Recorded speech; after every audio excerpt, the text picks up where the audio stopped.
अगर अभी तक आपने ऑपरेशंस ऑन सेट्स वाला वीडियो नहीं देखा है तो बेटा इधर आई बटन पे क्लिक करो, जाके पहले वो वीडियो देखो, बिकॉज उसका बहुत ही ज्यादा यूज इस वाले वीडियो में होने वाला है। और बाकी लोगों के लिए जो ऑलरेडी देख चुके हैं उनके लिए welcome back to my channel. My name is Hrithik Raj. शुरू करते हैं एक्सरसाइज 5.4। यहाँ पे हम प्रैक्टिकल एप्लीकेशन ऑफ सेट्स के बारे में पढ़ेंगे, प्रैक्टिकल प्रॉब्लम्स को देखेंगे। अब आपने कई बार देखा होगा कि एक स्कूल में मान लीजिए कई बच्चे मैथ्स ले रहे हैं, कई बच्चे कंप्यूटर साइंस ले रहे हैं, कई बच्चे पीएड ले रहे हैं, बट एक ओवरलैपिंग भी होता है। जैसे कुछ लोगों ने मैथ्स पीएड साथ में ले लिया, मैथ्स कंप्यूटर साथ में ले लिया, या पीएड कंप्यूटर, कई लोग तीनों सब्जेक्ट भी साथ लेते हैं। इसमें एक एग्जांपल दे रहा हूं, आप कोई भी सब्जेक्ट्स वहां पे कर सकते हो।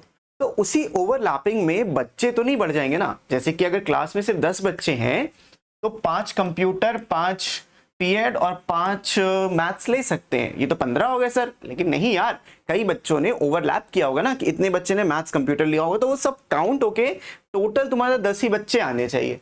तो प्रैक्टिकल प्रॉब्लम्स में हम इसी चीज को समझेंगे कि किस तरीके से होता है। एक एग्जांपल मैं आपको और समझाता हूं। लेट्स से एक स्कूल था या कि कोई भी कैफे था या फिर ऑफिस था, कुछ भी बोल दो। यहाँ पे कुछ लोग टी पीते हैं और कुछ लोग कॉफी पीते हैं। अब टी और कॉफी में लेट्स से 40 लोग टी पी रहे हैं और 30 लोग कॉफी पी रहे हैं, जिसमें से 20 लोग कॉफी टी दोनों चीजें पीते हैं। अब अगर 20 दोनों चीजें पीते हैं तो जो टी वाले 40 थे और उसमें कॉमन में 20 आ गया, तो सिर्फ टी कौन पी रहा था? 20 लोग पी रहे थे। तो कॉफी में 30 थे, 20 कॉफी टी दोनों पी रहे थे, यहाँ पे 10। तो ऑफिस में कितने लोग हुए? अगर आपने मन में बोला कि 40, 30, 70, तो आप गलत हो। ध्यान से देखो इन सर्कल के अंदर कितने लोग हैं, 20, 20 और 10।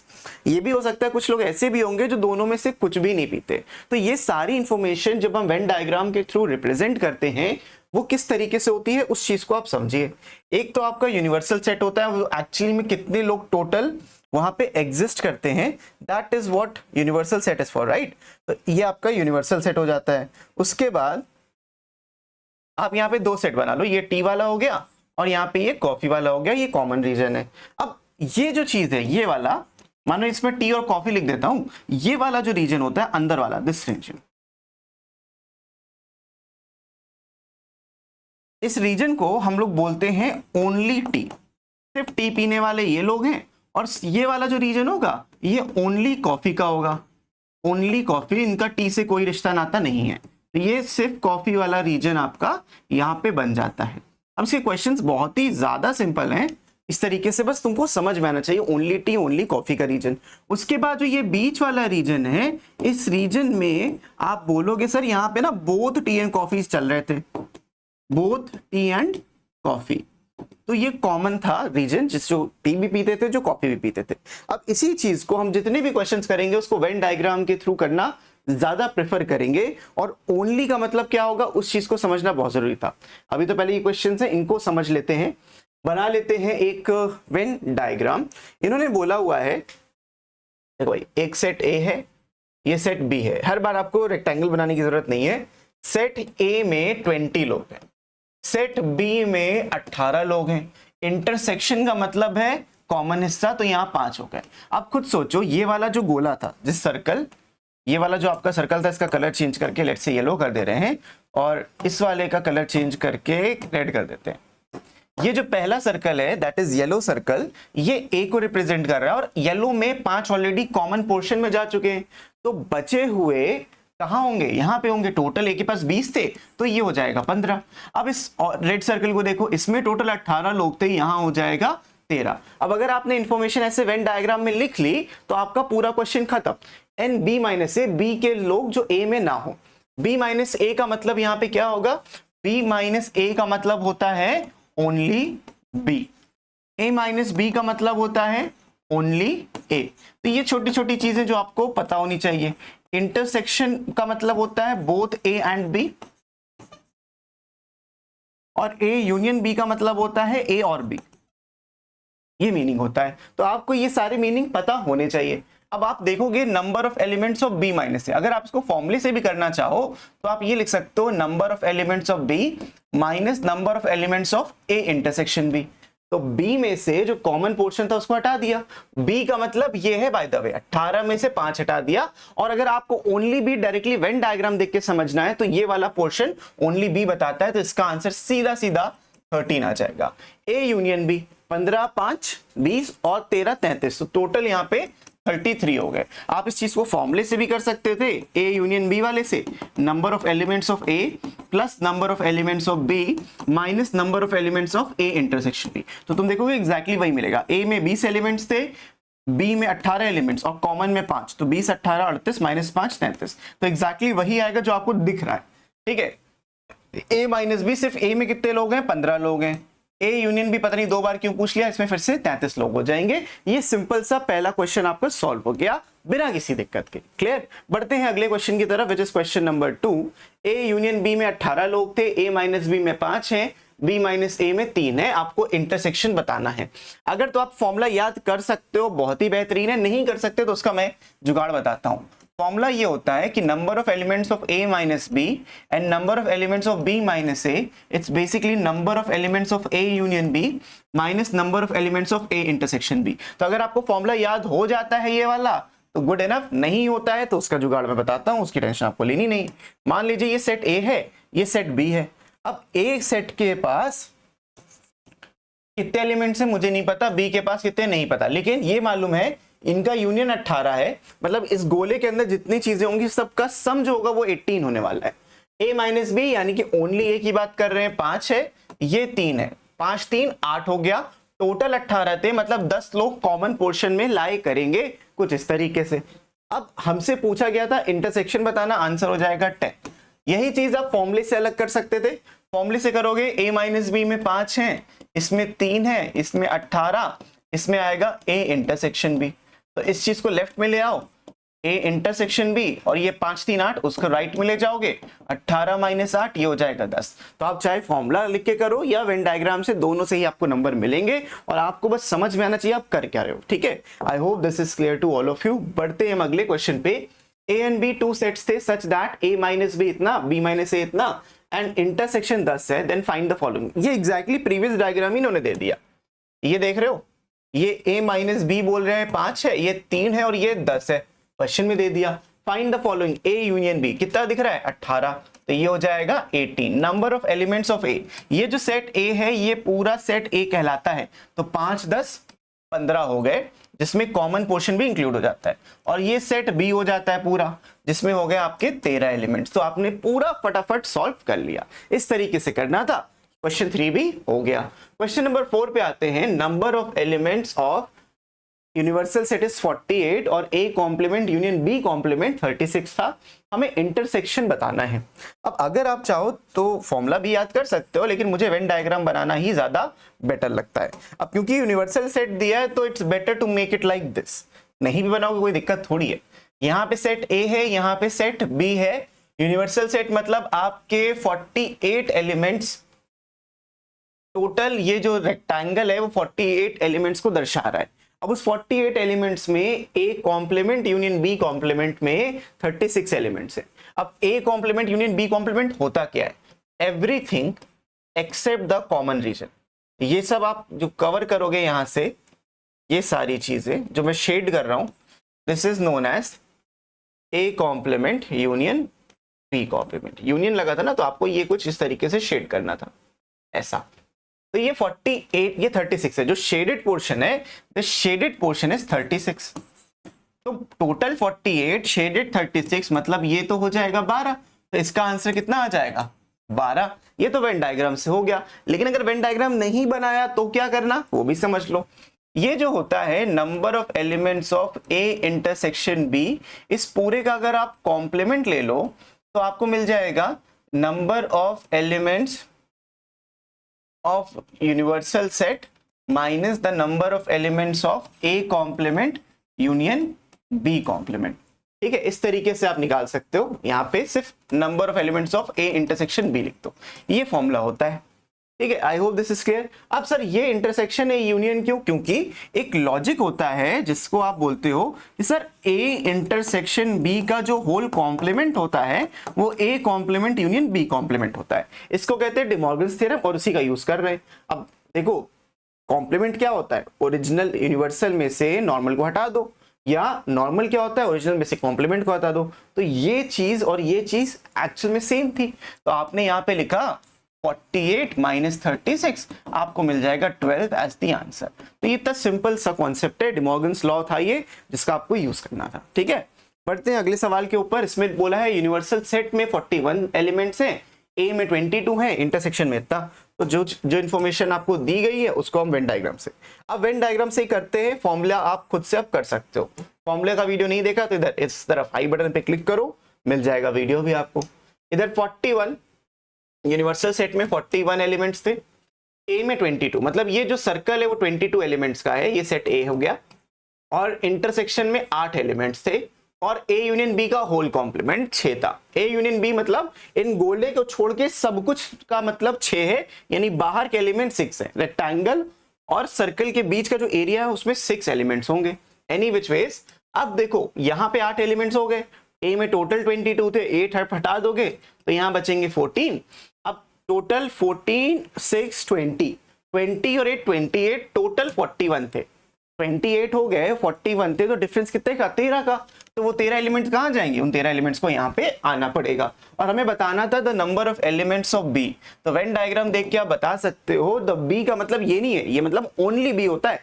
बी का मतलब इन दोनों को ऐड कर दो, 13 और 8 हो जाएगा आपका 21। ये हो जाएगा क्वेश्चन नंबर 5 का answer and you are done. है ना आसान? इस तरीके से आप क्वेश्चंस कर सकते हो। फिर क्वेश्चन नंबर 6 देखो, number of elements universal set में 50 थे, ए में 30, बी में 28, फाइंड द ग्रेटेस्ट वैल्यू। अब ग्रेटेस्ट और ये स्मॉलेस्ट वैल्यू पे जब क्वेश्चन आपका आए तो घबराना नहीं है, सिर्फ आपको ये समझना है कि कुछ ये सिनेरियो बन रहा है। टोटल 50 एलिमेंट्स इसके अंदर है, ए के पास 30 एलिमेंट्स है, इसके पास 28 एलिमेंट्स है। This is set A and this is set B. अब हमें देखो क्या करना है, कैसे आप टोटल एलिमेंट्स काउंट कर सकते हो। हमें बताना है the greatest value of A union B and the least value of A intersection B. Greatest value A union B की कितनी हो सकती है? पूरी 50। ये मतलब जो यूनिवर्सल सेट के एलिमेंट्स थे सब इसके अंदर बैठ जाएं तो वो ग्रेटेस्ट वैल्यू हो जाएगी। ये ऑब्जर्वेशन का क्वेश्चन था आपका। एनीवेज, इसमें हमें थोड़ा फॉर्मूला यूज करना पड़ेगा। Number of elements of A union B is number of elements of A plus number of elements of B minus the number of elements of A intersection B. अब इसी एक equation से दोनों का answer आएगा। क्यों आएगा? क्योंकि अगर आपको ये नंबर मैक्सिमाइज करना है तो आपको ये मिनिमाइज करना पड़ेगा। तो मिनिमाइज करने के लिए मैक्सिमाइज कैसे हो सकता है? यूनियन कितना हो सकता है? यूनियन करके आपको टोटल वही नंबर मिल सकता है जो यूनिवर्सल सेट के अंदर है। तो वही अज्यूम भी कर लो कि भाई ये 50 हो गया, इसको मैंने 50 मान लिया पूरा। ये 30 एलिमेंट्स हो गए, ये 28 एलिमेंट्स हो गए और इसको मैंने x मान लिया। ठीक है, क्योंकि अननोन था। अब इसको सिंप्लीफाई करोगे, ये हो गया 58 माइनस का 50, x इधर आ जाएगा तो x की वैल्यू आ जाएगी 8। तो आपका जो लीस्ट वैल्यू होगी वो 8 हो जाएगी। 8 से कम तुम नहीं रख सकते, क्योंकि अगर तुमने 8 से कम रखा तो क्या होगा? ऐसे रख सकते हो 8 से कम भी। ये पहले केस में 8 एलिमेंट्स कॉमन है, ठीक है ना? 8 एलिमेंट्स यहाँ पे कॉमन थे, तभी ये जाके बनेगा इधर 22 और इधर आ जाएगा 20। जब आप सम करोगे पूरा 50 आएगा। 50 से ऊपर आप नहीं जा सकते, ये वैल्यू आ जाएगी। अब आप चाहते हो कि मुझे कॉमन कुछ देना ही नहीं है, वो पॉसिबल नहीं है। ठीक है, करते हैं हम अगले क्वेश्चन के ऊपर, विच इज क्वेश्चन नंबर 7। और यहां से प्रैक्टिकल प्रॉब्लम शुरू होती हैं सेट्स पे। अब अच्छे क्वेश्चंस हैं, ध्यान से बस देखते रहो और करते रहो। पहले मेरा सजेशन तो ये रहता है आप खुद सॉल्व करो, और अगर अभी तक नहीं किया तो पहले करो फिर सोल्यूशन को देखो। इन अ क्लास ऑफ 60 स्टूडेंट्स, मतलब पूरी क्लास में सिर्फ 60 ही स्टूडेंट्स है, उससे ना ज्यादा ना कम, तो उन सबका अकाउंट करना है आपको। 25 students play cricket and 20 students play tennis and 10 students play both the game. Find the number who students who play neither. अब इस इंफॉर्मेशन को भी आप वेन डायग्राम से बहुत ही अच्छे से डिस्क्राइब कर सकते हो। जैसे कि मान लीजिए ये वाला जो सेट था वो क्रिकेट वालों के लिए था, ये टेनिस वालों के लिए था। टोटल 25 स्टूडेंट्स क्रिकेट खेल रहे तो यहाँ पे हम 25 लिख देंगे। टोटल 20 स्टूडेंट्स टेनिस खेल रहे थे तो यहाँ पे हम 20 लिख देंगे। और 10 स्टूडेंट्स दोनों चीजें खेल रहे हैं तो यहाँ पे 10 आ जाएगा। अब आपने ये कर लिया, साफ साफ आपको दिख रहा है 25 10 गया तो सिर्फ 15 बचा। यहाँ पे 20 है, 10 ऑलरेडी कॉमन हिस्से में गया तो 10, मतलब इस पूरे सर्कल में 20 कंप्लीट होना चाहिए था, इस पूरे सर्कल में 25। तो ये बन गया कुछ इस तरीके से। जब मैं इसको काउंट करने गया तो 10 लोग ऐसे जो सिर्फ टेनिस खेलते हैं, 10 लोग ऐसे हैं जो टेनिस क्रिकेट दोनों खेलते हैं, और 15 लोग ऐसे हैं जो सिर्फ क्रिकेट खेलते हैं। तो जब इनको आप ऐड करोगे आपको मिलेगा 35। लेकिन क्लास में तो 60 स्टूडेंट्स थे, तो बच्चे 25 कहाँ गए? वो कुछ नहीं खेलते, वो साइड से चीयर करते हैं। तो 25 लोग ऐसे हैं जो दोनों में से कोई भी गेम्स नहीं खेलते। यही हमारा आंसर होगा। तो the students who play neither is 25। तो वेन डायग्राम से आप सारी इंफॉर्मेशन बहुत ही आराम से निकाल के ऐसे पोर्ट्रे कर सकते हो। बढ़ते हैं हम अगले क्वेश्चन की तरफ, which is this. In a group of 50 people, in a group of people, 50 people read newspaper A, 20 B and 10 people read both the newspaper. How many people read at least one of the newspapers? तो यहाँ पे भी भाई वापस से हम दो sets बना लेते हैं, सेट A, सेट B। और ये सेट न्यूज़पेपर A हो गया, न्यूज़पेपर B हो गया। 50 लोग न्यूज़पेपर A पढ़ते हैं, 20 लोग B पढ़ते हैं, 10 लोग दोनों न्यूज़पेपर पढ़ते हैं। यानी कि ये हो जाएगा वापस से 10, ये हो जाएगा 40। तो इन टोटल इन सर्कल्स का जो सम है 60 है। इसी चीज को आप फॉर्मूले से भी कर सकते थे। आपको इन्होंने A यूनियन B निकालने को बोला था। तो number of elements of A plus number of elements of B minus number of elements of A intersection B। यहाँ पे हम वैल्यू रख लेंगे सीधा सीधा 50, 20 एंड 10। तो आंसर आपका यहाँ से भी 60 ही मिलेगा। तो या तो वेन डायग्राम का यूज करना है या फिर फॉर्मूला, दोनों चीजें आपको नहीं करनी है, कोई एक ही चीज यूज करनी है। बढ़ते हैं हम अगले क्वेश्चन पे, विच is question number 9। In a group of 65 students, total का हमेशा ध्यान रखना, 40 लोगों को क्रिकेट पसंद है और 10 लोगों को क्रिकेट और टेनिस दोनों पसंद है। तो इस तरीके से कुछ सर्कल बन जाएगा। क्रिकेट में 40 लोग आ गए, 10 लोग में क्रिकेट और टेनिस में दोनों लोग, क्रिकेट टेनिस दोनों को 10 लोग पसंद करते हैं। और how many like tennis only and not cricket. अब टोटल 65 स्टूडेंट्स थे, 40 यहां निकल गए, अब बचे इधर 30। तो 30 एंड 10 40 का अकाउंटिंग हो गई, बचे हुए हैं 25। तो 25 लोग यहाँ पे आएंगे और ये वो लोग हैं जिनको टेनिस पसंद है। और उसमें से 10 ऐसे थे जिनको टेनिस पसंद था, साथ साथ क्रिकेट भी पसंद था। तो जो बच गए 15, 25 में से 10 इधर गए, 15 बचे। तो ये 15 वो लोग हैं जिनको सिर्फ टेनिस पसंद है। ऑल्दो क्वेश्चन हमसे ये पूछा गया है how many like tennis and only and not cricket. तो 15 आंसर हो जाएगा इस पार्ट का। हाउ मेनी लाइक टेनिस, तो 25 पार्ट हो जाएगा, 25 आंसर हो जाएगा सेकंड पार्ट का। तो इस तरीके से आपने क्वेश्चन नंबर 9 भी कंप्लीट कर लिया। तो बढ़ते हैं क्वेश्चन नंबर 10 के ऊपर, which is this. In a survey of 600 students in a school, 150 students were found to be drinking tea and 225 drinking milk and 100 students drinking both tea and milk। तो इसको भी आप वेन डायग्राम से ऐसे represent कर सकते हैं। यहाँ पे टी है, मिल्क है, कॉफी की बात नहीं, कॉफी अच्छी नहीं होती। तो 150 स्टूडेंट्स को टी पसंद थी और 225 लोगों को मिल्क पसंद था और 100 स्टूडेंट्स ऐसे थे जिनको दोनों चीजें पसंद थी। तो 50 लोग ऐसे जिनको सिर्फ टी पसंद है और 125 लोग ऐसे जिनको सिर्फ मिल्क पसंद है।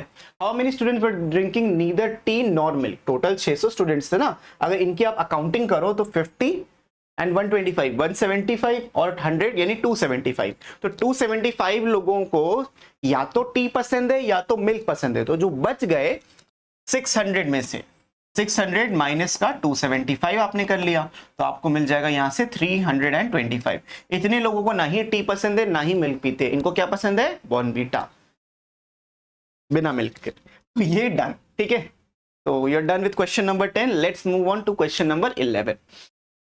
अब क्वेश्चन नंबर 11 ऑनवर्ड्स आपके पास 3 सेट का वेन डायग्राम आता है और उसको भी मैं इसी क्वेश्चन से आपको समझा दूंगा। देखो कैसे।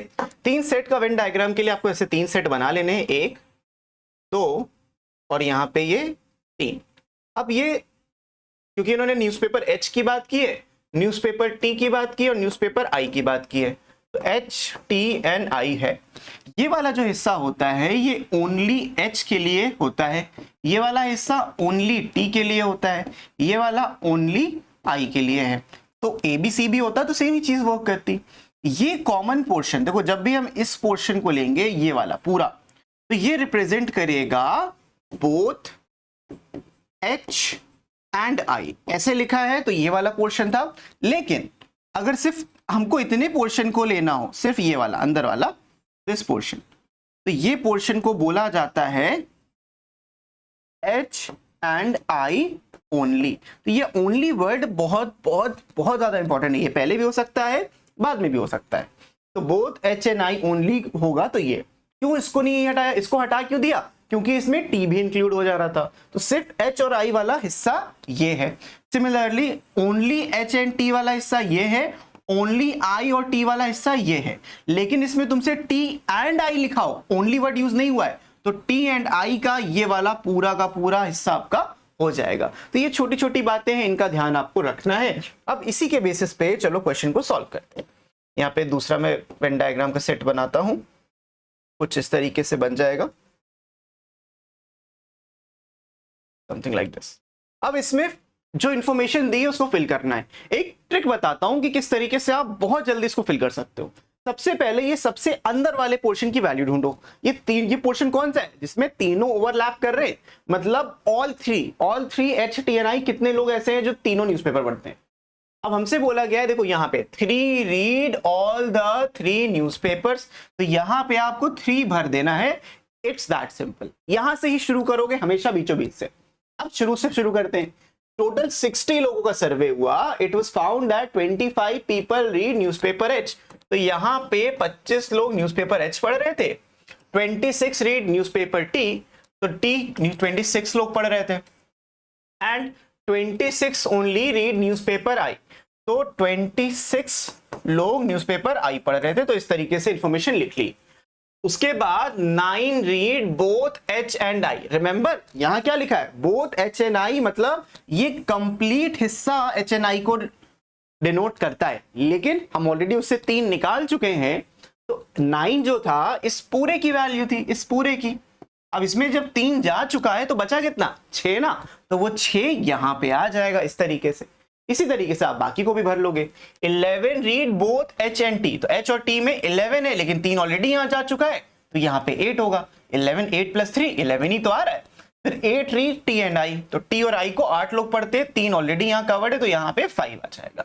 इतना कर लिया तो आप बाकी नॉर्मल भी निकाल सकते हो। देखो एच को देखोगे, एच वाले गोले को, तो 8 + 3 11 + 6 17, टोटल 25 था, 17 तो यहीं पे आ गया, तो बचा कितना, 8। तो 8 लोग ओनली एच पढ़ते हैं। उसके बाद यहाँ पे टी की बात कर लेते हैं। टी में 8 3 11 + 5 16, बचा कितना, 10। टोटल ये गोला भी 26 का बन गया। अब इसको देखो, 6 3 9 9 5 14, बचा कितना, 12। तो 12 लोग ऐसे हैं जो सिर्फ न्यूज़पेपर आई को पढ़ते हैं, और इसकी हेल्प से आपने पूरा ये वेन डायग्राम देखो कंप्लीट कर लिया। अब हमसे पूछा गया है find the number of people who read at least one of the 3 newspaper. At least का मतलब वो होता है कि कितने लोग इस गोले के अंदर आते हैं। अब इसको काउंट करना है आपको, जितने भी नंबर दिख रहे हैं इनको ऐड कर दो, आपका आंसर आ जाएगा। ऑल्दो इस पूरे गोले का 25 था, 25 5 30 30 एंड 10 40 40 52, टोटल इन सब गोलों को मिला लिया तो 52 मेरा आंसर आ गया। यहां से डन। एटलीस्ट में 52, लेकिन लोग तो 60 थे, मतलब 8 लोग ऐसे हैं जो इनमें से कोई भी न्यूज़पेपर नहीं पढ़ते, और वही हमारा सेकंड आंसर नहीं। 8 लोग ऐसे जो कोई न्यूज़पेपर नहीं पढ़ते।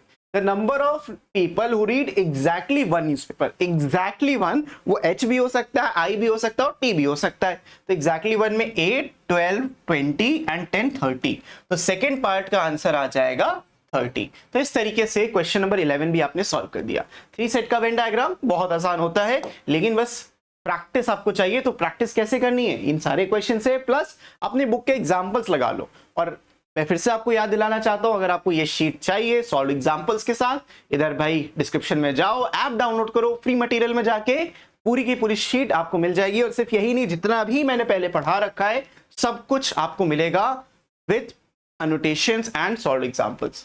Next है question number 12. Out of 20 students in a class, 12 like tea and 15 like coffee. Assume that each one likes at least one of the 2 drinks. How many have both tea and coffee? अभी difficult question दे के अब आपको आसान question दे दिया। ये क्या बात हुई? तो यहाँ पे इसको हम टी लिख लेते हैं, इसको हम कॉफी लिख लेते हैं। 20 स्टूडेंट्स हैं, 12 लोगों को टी पसंद है, 15 लोगों को कॉफी पसंद है, और कम से कम at least one of the 2 drinks पसंद होंगी। तो ये जो कॉमन पोर्शन है इसको आप वेन डायग्राम से भी निकाल सकते हो, फॉर्मूले से भी निकाल सकते हो। तो ये बोल रहा है कि ए यूनियन बी का जो कार्डिनल नंबर है वो 20 है, मतलब इन सारे गोलों को मिला लोगे तो 20 ही तुमको मिलना है। तो फॉर्मूले से हम क्यों ना इंटरसेक्शन निकाल दें। तो फॉर्मूला होता है number of elements of A union B is number of elements of A plus number of elements of B and minus करोगे इनके कॉमन पोर्शन को ए इंटरसेक्शन बी को।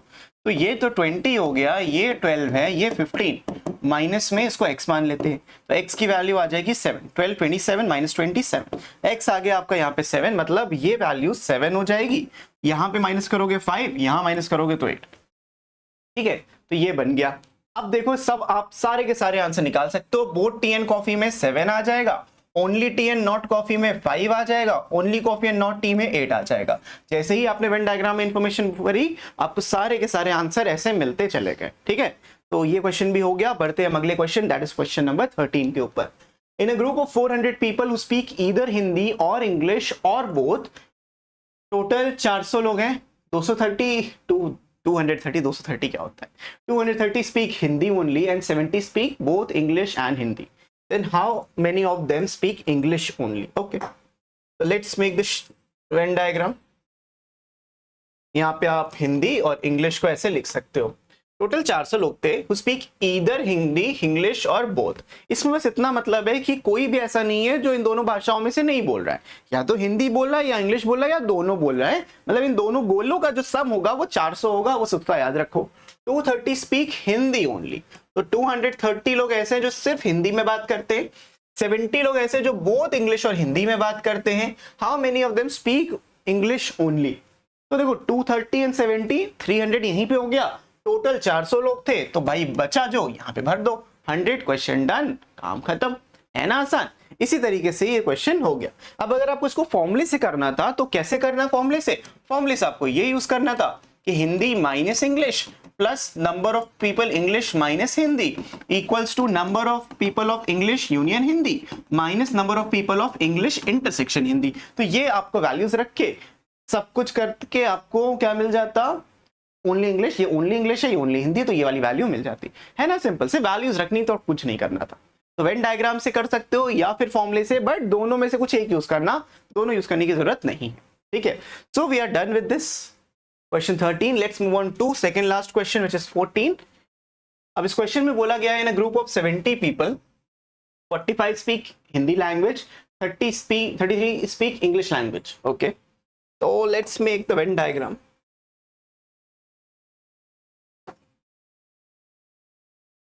यहाँ पे 70 लोग हैं, 45 हिंदी बोलते हैं, तो हिंदी में आप 45 लिख लोगे और 33 इंग्लिश बोलते हैं। अभी मैंने पिछले क्वेश्चन में तो अंदर लिखा था, क्योंकि बच्चों पिछले क्वेश्चन में यहाँ पे वर्ड यूज हुआ है ओनली, तो ओनली का मतलब ही होता है अंदर लिखना। हिंदी बोलते तो मैं बाहर ही लिखूंगा गोले के। ठीक है, तो ये छोटी छोटी बातें हैं जो उसमें आप गलती करते हो। हिंदी में 45 लोग थे और 10 लोग ऐसे जो कुछ नहीं पढ़ते, मतलब ना हिंदी बोलते ना इंग्लिश बोलते। How many can speak both English as well as Hindi language? How many can speak only English language? तो अपने को ये पता है, सो लेट्स अज्यूम कि ये x था। ठीक है, इसको अज्यूम कर लेते हैं। अब यहाँ पे वही फॉर्मूला लगा लेते हैं, number of elements of Hindi union English is equals to number of Hindi speaking persons English speaking persons, और इनके कॉमन पॉइंट को हटा देंगे इंग्लिश इंटरसेक्शन हिंदी। तो यूनियन में देखो 70 में से 10 कोई भी लैंग्वेज नहीं बोल रहे। ये बोला ना कि हिंदी इंग्लिश में नहीं बोल रहे। 70 में से 10 चले गए, बचे कितने? 60। यहाँ पे 70 नहीं रख के 60 रखना था बस। ये हो जाएगा 45, ये हो जाएगा 33, और यहाँ पे माइनस करेंगे आप x को, क्योंकि x माना था। तो 45 एंड 33 बिकम्स 78 माइनस में 60, और यहाँ से x इधर आ गया, तो x आ गया 18। मतलब आप इसको सीधा सीधा यहाँ पे 18 भर सकते हो। अब ये अगर 18 है तो ये हो जाएगा 27, और ये बचा कितना? 15। भाई ये हो गया आपके पास सब कुछ। अब आप सब कुछ निकाल सकते हो। How many can speak both English as well as Hindi language? तो पहले पार्ट का आंसर 18 है। How many can speak only English? तो दैट इज 15। तो 18 and 15 will be your answer for this particular question. ये 10 लोग नीदर लैंग्वेज, कोई भी लैंग्वेज नहीं बोल रहे थे। इसी 10 को 70 में से हटा के 60 यहाँ पे लिखना था। यही इस क्वेश्चन में बस पूछा गया था, यही आपकी एबिलिटी चेक कर रहे थे। बढ़ते हैं हम आखिरी सवाल पे इस क्वेश्चन के, और इस तरीके से ये वीडियो भी खत्म। So in a class of 35 students, 17 have taken mathematics, 10 have taken mathematics but not economics. Okay. So Venn diagram.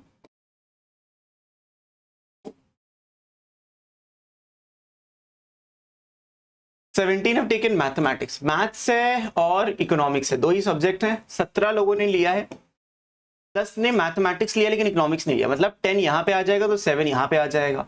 If E student has taken either of the two subject, मतलब कोई भी ऐसा नहीं है जिसने कोई सब्जेक्ट ना लिया हो। टोटल 35 स्टूडेंट्स थे, 17 ऑलरेडी कवर हो चुके हैं, तो बचे कितने आपके 17 कवर हो गए तो 18 बचे हैं, यानी कि यहाँ पे 18 हो जाएगा। अब ये आपने फिल कर लिया, हमें बताना है number of students have taken economics but not mathematics. Again answer क्या है 18, क्वेश्चन खत्म, बात खत्म। आसान क्वेश्चंस होते हैं बहुत ही ज्यादा। अब अभी सर इसको तो बता दीजिए कैसे फॉर्मूले से करना है, बता देते हैं, कोई बात नहीं, इसमें भी कोई ऐसी दिक्कत नहीं है। तो ये वाला फॉर्मूला हमेशा याद रखो, देखो maths minus economics plus economics minus maths equals to number of economics union maths minus number of economics intersection maths. अब मैथ्स माइनस, जिन्होंने सिर्फ मैथ्स लिया है तो 10 लोग ऐसे हैं जिन्होंने सिर्फ मैथ्स लिया है, ये इकोनॉमिक्स माइनस मैथ्स है, इसको हम एक्स मान लेते हैं, ये क्वेश्चन में निकालना है। यूनियन में टोटल वही बच्चे होंगे जो टोटल एग्जिस्ट करते हैं, विच इज 35, और माइनस करना है इनका कॉमन पोर्शन। इन्होंने लिखा भी होगा 10 have taken mathematics but not economics, और 17 ने मैथ्स लिया है, तो इस इंफॉर्मेशन से आपको इन्फर करना था कि इधर 7 आएगा ही आएगा। तो x में आ गया 28 minus 10 which is only 18, x आपका 18 आ जाएगा फॉर्मूले से भी और वेन डायग्राम से भी। तो जो भी आपको अच्छा लगे आप यहाँ पे वो यूज कर सकते हो। तो इसी के साथ बच्चों ये वीडियो और ये एक्सरसाइज भी खत्म और सेट्स वाला भी पार्ट खत्म। अब नेक्स्ट वीडियो में हम रिलेशंस के बारे में समझेंगे और किस तरीके से आप कार्टेशियन प्रोडक्ट ऑफ सेट्स निकालते हो, क्या होता है, हर एक चीज के बारे में बात करेंगे विथ रिस्पेक्ट टू एक्सरसाइज, जो भी इसका 5th पार्ट है उसके बारे में बात करेंगे। तो that's all for this video, मैं मिलता हूं आपसे नेक्स्ट वीडियो में, तब तक के लिए keep practising, keep learning, take care and bye.